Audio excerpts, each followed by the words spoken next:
Bem-vindo ao Provoca SJ, um podcast da Companhia de Jesus, onde a fé se encontra com a dúvida, onde a Igreja caminha com o tempo e onde o Evangelho provoca o coração e a razão.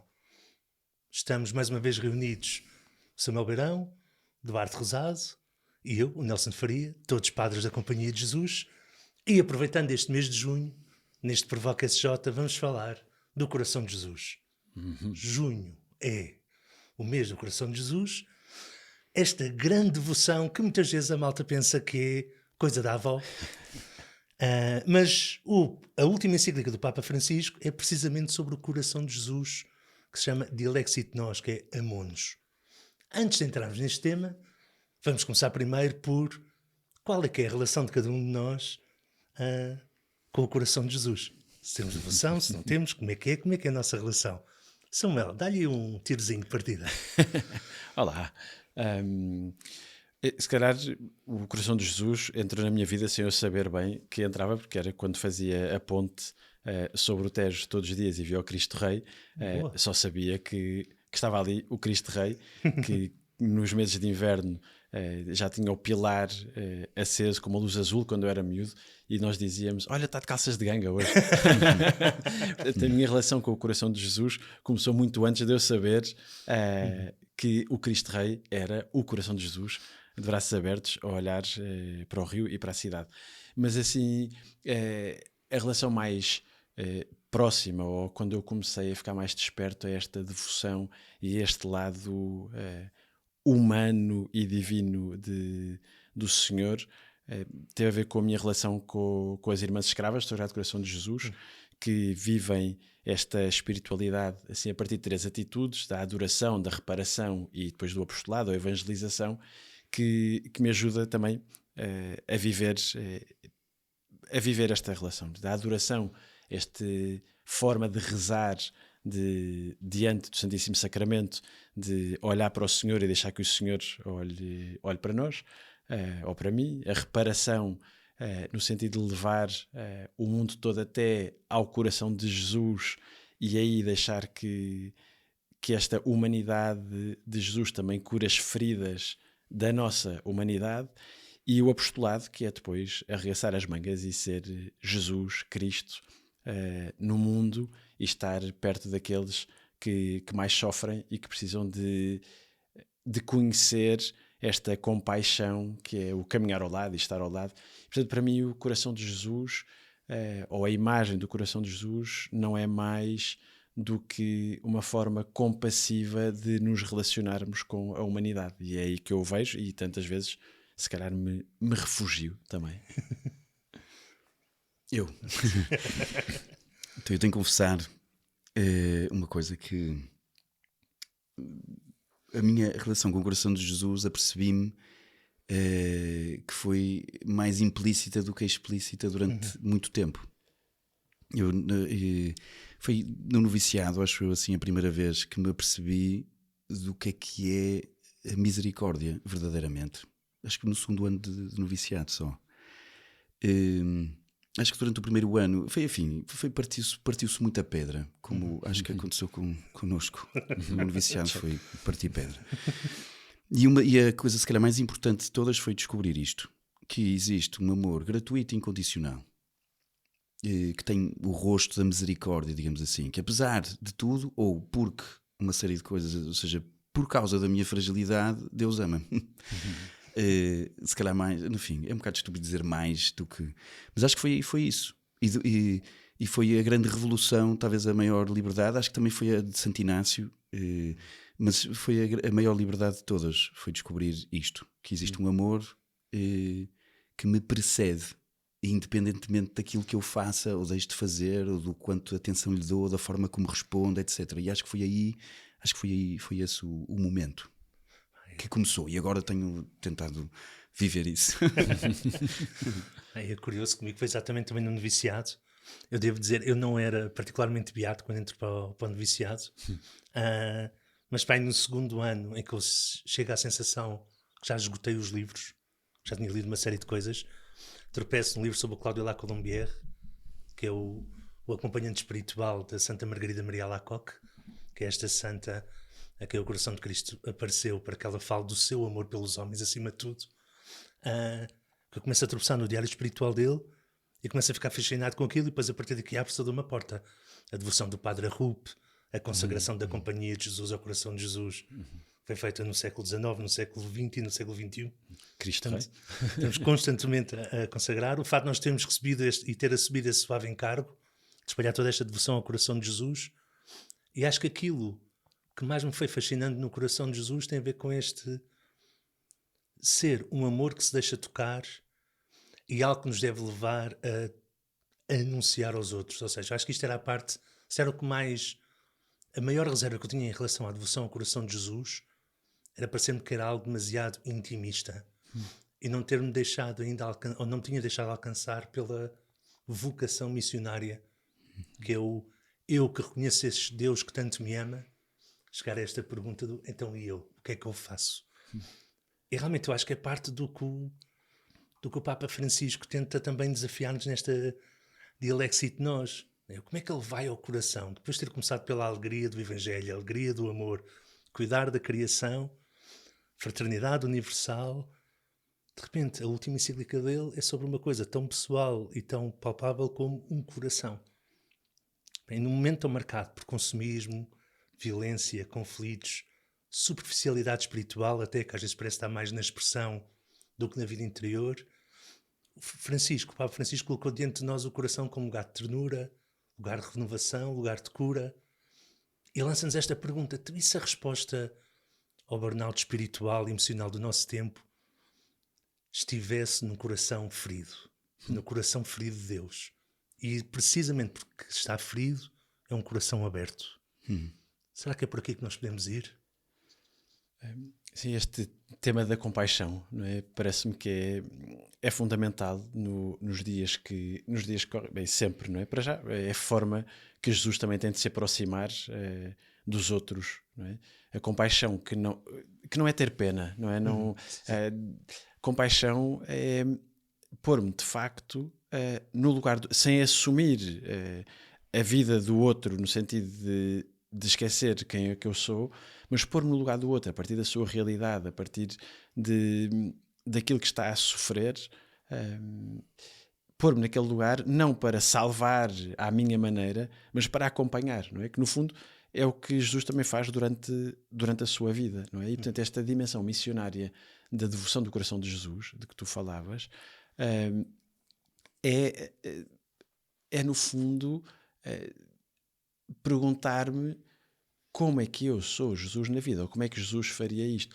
E muitas vezes até nas nossas relações pessoais, no trabalho, na faculdade, uns com os outros, a compaixão é um bom critério para rebentar as bolhas e os estereótipos, não é? Que era o que Jesus também fazia. Portanto, esta devoção é uma espiritualidade muito prática, não é? Porque é ir ao encontro daqueles que sofrem, ao encontro daqueles que são mais que estão marginalizados, dos que não têm, que vivem sozinhos, que sofrem sozinhos, ir ao encontro deles, mas não numa perspectiva voluntarista, ativista, de agora vou salvá-lo, vou resgatá-lo, mas de o fazer encontrar com o verdadeiro amor, que depois é o amor que dá a própria dignidade, não é? E que é capaz de levantar a pessoa de onde for. Claro que as imagens que muitas vezes do coração de Jesus, não é? A imagética, a iconografia do coração de Jesus pode não ajudar a esta relação humana, mas porque muitas vezes vemos assim um Cristo com um coração ensanguentado, ou que vemos, ou com os raios, mas no fundo o que está ali a querer ser transmitido é que há um amor que transborda e que salva a humanidade inteira e que conta connosco para o anunciarmos, não é? E por isso falavas do Pedro Arrupe, não é? O Padre Pedro Arrupe, quando se refere ao coração de Jesus, ao Sagrado Coração de Jesus, fala sempre de colocar a humanidade no seu coração, não é? Que Jesus guarde no seu coração a humanidade e que a humanidade também no coração de Jesus encontre o seu lugar, não é? O seu lugar de dignidade, de criatura, de ser perdoado e amado naquilo que é, como dizia o Duarte no noviciado, não é? Partimos pedra e sofremos e encontramos com a misericórdia, não é? Que não é que o amor de Deus por nós não é apesar do que nós somos, mas é tudo aquilo que somos, não é? Deus ama tudo o que somos, particularmente aquilo que está mais ferido em nós, não é? Agora, as nossas resistências é que são sempre, claro, é curioso,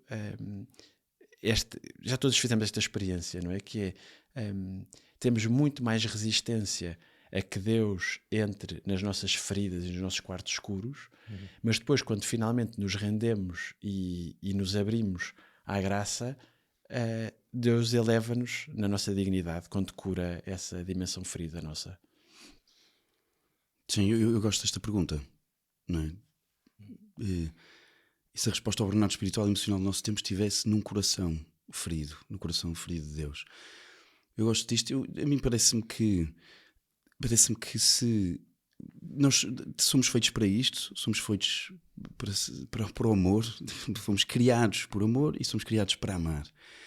E por isso o encontro com este coração ferido, e ferido porque ama, não é ferido por nada, é ferido porque ama, poderia fazer-nos reencontrar. Eu acho que muitas vezes, se calhar, o burnout vem exatamente andar à procura incessantemente de lugares onde não há vida, onde eu espero encontrar uma coisa e não encontro, onde eu, não sei, talvez de procura de recompensas por não sei o quê, procura de... Pronto, há aqui uma série pronto, mas é como dizia Samuel, isto é mesmo difícil uma pessoa deixar-se amar, muito mais difícil do que amar. muito mais. E acho que e se nós nos fechamos a isto, de facto fechamos-nos à vida, digamos assim. E por isso, sim, pode causar, se nos fechamos à vida, então pode causar burnout espiritual, emocional, e pronto, este coração ferido. Eu tenho para mim que resolveria não só o burnout emocional e espiritual, como boa parte das doenças cardiovasculares. Isto que dizias, o coração é o centro, não é? Não sei se depois algum de vocês quer falar sobre como é que era o coração para os antigos, mas para nós cristãos, para Jesus, não é? O coração, e não é o lugar só dos sentimentos, mas o coração é o centro. O burnout vem, como dizias, Duarte, é? Da dispersão. O burnout não é estar muito cansado. O burnout é estar em todo o lado e depois não conseguir estar em lado nenhum, porque aquilo que rasga, não é? Aquilo que rasga é andar disperso, não é? Porque se estica para aqui, estica para ali. Basta pegarmos num pano, não é? Se queremos, numa toalha de mesa, se queremos que a mesa de 3 metros seja coberta com uma toalha de 2 metros, vamos puxando, a toalha rasga, não é? Estamos dispersos. E o coração é o centro. E, portanto, quanto mais eu estiver centrado em Deus, quanto mais eu estiver centrado na sua identidade, naquilo que Ele é, não é que não me canse, mas a entrega é uma e é única. E, portanto, se eu andar sempre à procura de lugares de consolo que verdadeiramente não consolam, pois perco-me. Por acaso, uma coisa extraordinária desta dilexia de nós, que quer dizer amou-nos, é o Papa Francisco começar logo por abrir esta referência que o Samuel estava a fazer do como é que antigamente se via isto. Porque nós agarramos no coração como lugar de sentimento, mas uma concepção judaico-cristã, mesmo os hebraicos, muitos povos hebraicos principalmente, tinham esta ideia do o lugar do sentimento não é o coração, o lugar do sentimento são as entranhas. As entranhas, claro. E é por isso é que eu estou nervoso e tenho fome. E por isso é que eu estou nervoso e não como. E é por isso é que eu me chateio com alguém e há uma fúria que me vem cá do fundo e eu só quero trucidar o outro. E o pensamento realmente é algo que estava na cabeça. O coração é o lugar onde pensamento e sentimento se podem encontrar para serem ordenados. É o lugar do discernimento. Newman chamava-lhe Cinder. Bem, não é ele que inventa. Ele agarra nos patos da igreja e vai dizer, aqui Newman, John Henry Newman, que é o lugar da sindérese espiritual, da sindérese do coração, o lugar onde a consciência se encontra plenamente com Deus. E realmente isto é algo que diz muito à nossa espiritualidade inaciana, deste conhecimento interno de Jesus para mais o amar e seguir. Quando Inácio escreve conhecimento interno de Jesus, não é conhecer como é que ele é feito por dentro. É conhecer o que é que o move. Né? Como dizia São Paulo em Filipenses, tendo os mesmos sentimentos que Cristo Jesus. Então há aqui uma força brutal deste coração, que é principalmente o deixar-se amar para poder amar. E deixar, como o Duarte estava um bocado a fazer uma tangente, procurar nos outros a minha validação. Os outros têm alguma coisa a dizer à minha vida, mas eu principalmente tenho de me reconhecer como querido e amado por Deus. Porque senão vou ficar sempre a depender de outros estímulos. Sim, e sobretudo uma série de compensações, não é? Por eu não me saber amado, então vou andar à caça disso e vou andar a mendigar amor por todo o lado. Pronto, isso não eu vou-me julgar indigno e por isso vou ter que me tornar digno, vou ter que me tornar merecedor, vou ter que não sei o quê. Isso é mesmo difícil, isso é extremamente frustrante. E salta para a relação com o próprio Deus, não é? Quando, a partir do momento em que não me relaciono com o próprio Deus, mas com a minha concepção de Deus, que faz de mim ter que ser merecedor, ter que ser validado, ter que esconder dimensões de quem sou, a própria relação com Deus passa a ser utilitarista, não é? Passa a ser uma validação de mim próprio. Tu falavas disto, Nelson, não é? O conhecimento interno de Jesus como este lugar, não é? Esta intuição inaciana para falar da minha identificação com Jesus. Mas Santo Inácio vai mais longe, não é? Que por mim se fez homem, não é? Ou seja, conhecer Jesus, que é a segunda pessoa da Trindade, o Verbo encarnado, para ser um de nós, para, a partir da nossa realidade, nos ensinar a ser divinos, não é? E o coração de Jesus é isto, ou seja, a segunda pessoa da Trindade não faz de nós deuses, mas dá-nos a possibilidade de nos recordarmos que somos divinos, somos divinizados, cristificados, já fomos salvos, não é? E isso está na capacidade de nos encontrarmos neste coração, nesta humanidade divina do próprio Cristo. Duarte, posso fazer uma pequena maldade, já que isto não foi ensaiado? Sim. Achas que este tema do... Já pensaste nisso? Portanto, estamos ótimos. Olhando, para quem não sabe, o Duarte Rosado canta, e tem assim, pode ir ao Spotify, ver os álbuns que ele já publicou. Tu achas que uma boa parte do que te leva a escrever, quer Isaías, quer este álbum mais recente em que complementas Isaías com uma espécie de desafio ou provocação e resposta, tem muito a ver com o facto de nós não nos deixarmos amar, de não confiarmos suficientemente em Deus e temos de dar uma resposta principalmente não para o agradar, mas deixando-nos amar, aprendendo também a amar como Ele. Como é que tu colocarias isto? Porque este é o filão espiritual que eu vou identificando, vivendo contigo, quer na música, quer na tua partilha, aqui este filão raramente pronunciado ou formulado como eu estou a formular. Por isso é que eu estou a dizer que isto é uma pequena maldade. Porque eu não estou a usar as palavras que o Duarte usa. Sim, e por isso é que eu não canto, que é para não ver terpédios sem rede e fazer estas provocações. Não, uma pergunta. A minha convicção... Fora, a fragilidade, desculpa, sede. Desculpa. Exatamente. A minha convicção, desde há muito tempo, é que aquilo que nos... aquilo que é mais importante, como eu estava a dizer, e aquilo que foi a minha descoberta no noviciado, é que toda a vida de fé, depois que tudo aquilo que eu faço, seja resposta a um amor primeiro e não uma espécie de comércio que eu tenho que fazer para ser merecedor disso. E este ponto em particular transforma tudo. Tudo. Transforma a vida completamente. Se uma pessoa, o que eu me apercebi foi que ao deixar-me amar desta forma, então isto podia ser a moldura que enquadrava a vida toda. Tudinha, do princípio ao fim, sem haver nada que estivesse fora disso. As canções, sim, eu acho que as canções pretendem... Pronto, e esta moldura, dentro desta moldura estou eu com tudo aquilo que eu tenho. Não só as minhas qualidades ou as minhas coisas boas. Não é como tu dizias, os quartos escuros ou os lados difíceis ou o que quer que seja. Então as canções, sim, de alguma forma ajudam a tomar consciência de uma certa fragilidade que existe, inevitável, atenção, não estou a dizer, é mesmo inevitável. Esta fragilidade, basta olhar para a vida, que um dia vamos morrer, para isto tornar imediatamente uma coisa bastante frágil.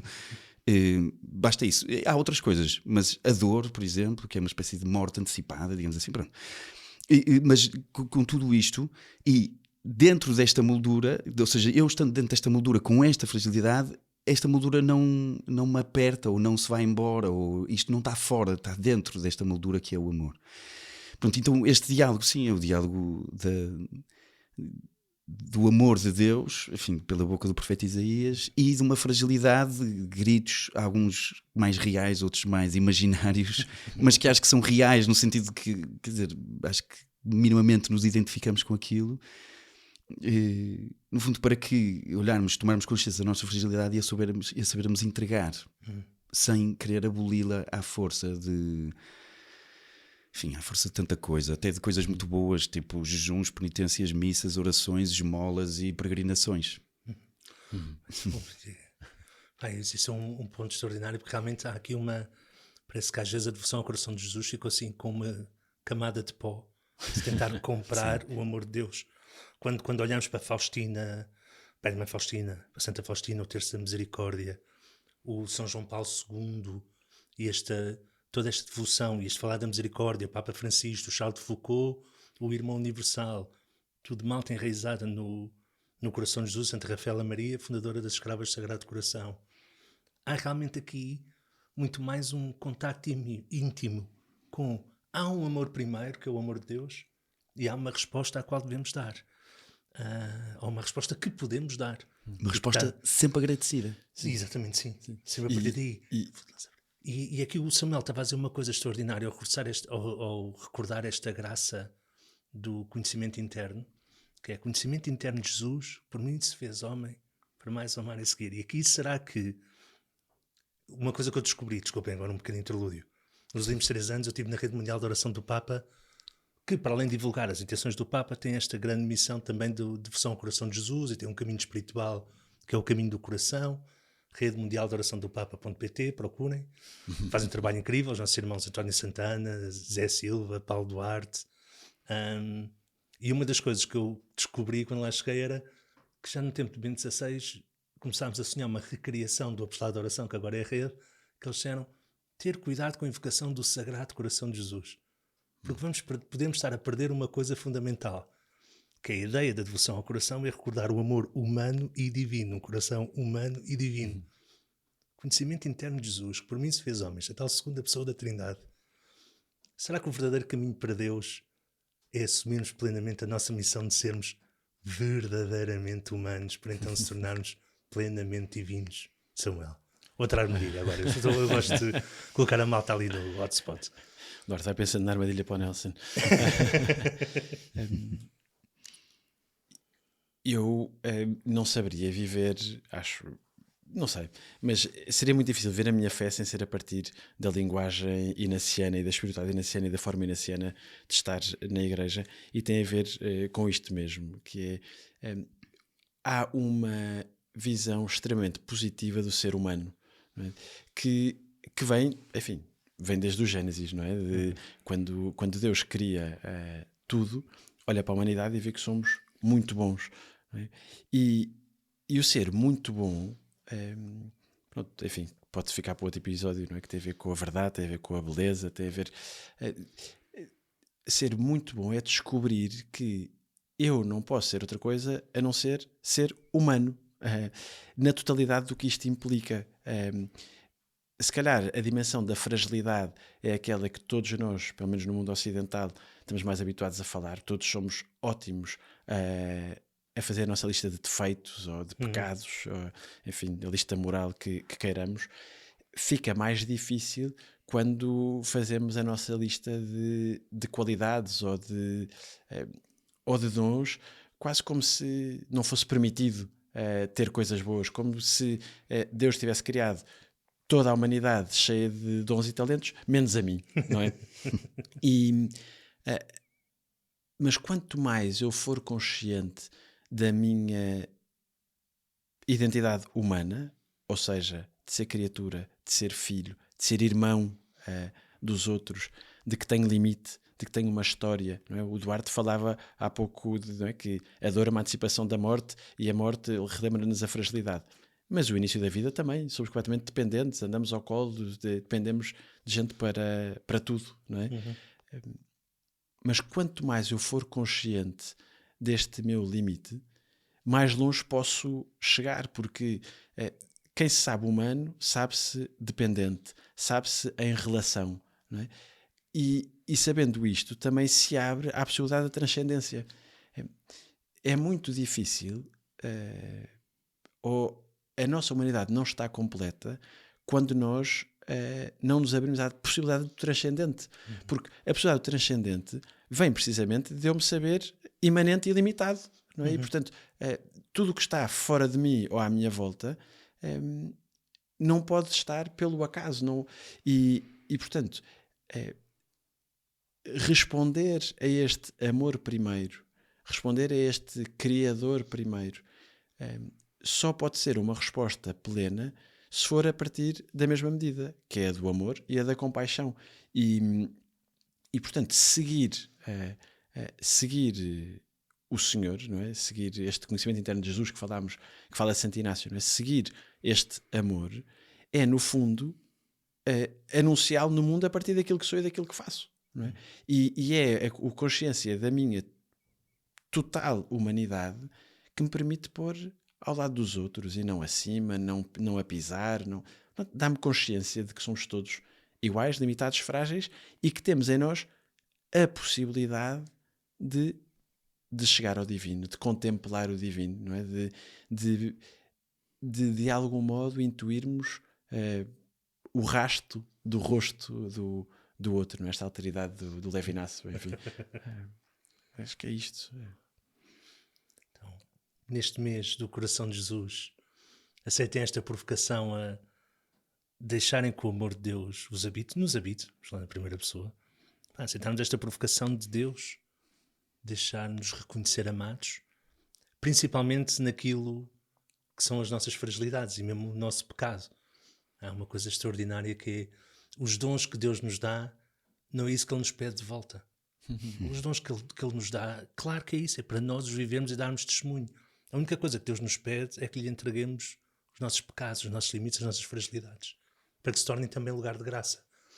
Não deixando-nos provocar por este amor que se torna palpável neste mês do Coração de Jesus.